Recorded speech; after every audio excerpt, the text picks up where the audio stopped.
ஸ்கூலுக்கு போகிறாங்களா, விண்வெளிக்கு போகிறாங்களானே தெரியல. ஆனால் அதுக்கு கூட ஈஸியாக போயிடலாம் போல தெரியுது. நான் அந்த ஸ்டெயின்லெஸ் ஸ்டீல் லஞ்ச் பாக்ஸ் கேட்டிருந்தேன். சில பேர் நிறைய ஷாப் சொன்னீங்க. ஆனால் ஆர்என்பியில் மட்டும் தான் எனக்கு கிடச்சிச்சு. அங்கேயுமே கொஞ்சம் கலெக்ஷன்ஸ் தான் இருக்குது. யாராவது பார்க்குறீங்கன்னா இங்கே செக் பண்ணி பாருங்கள். பாட்டில் மட்டும் கிடைக்கல, இன்சுலேஷன் பாட்டில். ஆல்ரெடி என்கிட்ட ஒன்று இருக்குது, ஆனால் அது கொஞ்சம் ஃபேன்சியாக இருக்குது.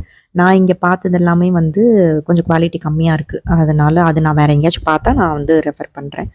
நான்லாம் ஸ்கூல் படிக்கும் போதெல்லாம் குழம்பெல்லாம் வந்து ஒரு ஊறுகாய் பாட்டிலில் கொடுத்துருவாங்க. அதில் வேறு குரு பூண்டு ஊறுகாய்ன்னு வேறு எழுதியிருக்கும். அந்த ஸ்டிக்கரை வேறு கிழிக்காமல் அதை குழம்பு ஊற்றி ஒரு 10 கவரை சுற்றி லஞ்ச் பேக்கில் வைப்பாங்க. அவ்வளோ பாதுகாப்பையும் மீறி அந்த குழம்பு பாதி குழம்பு லஞ்ச் பேக்கில் தான் இருக்கும். அந்த சோத்தை அப்படியே அந்த லஞ்ச் பேக்லேயே போட்டு சாப்பிட்றலாம் போல்.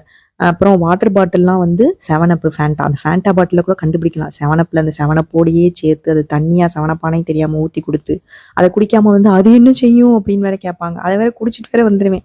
இப்போ தான் அது இதுன்னு ஏகப்பட்டது வாங்க வேண்டியதாக இருக்குது.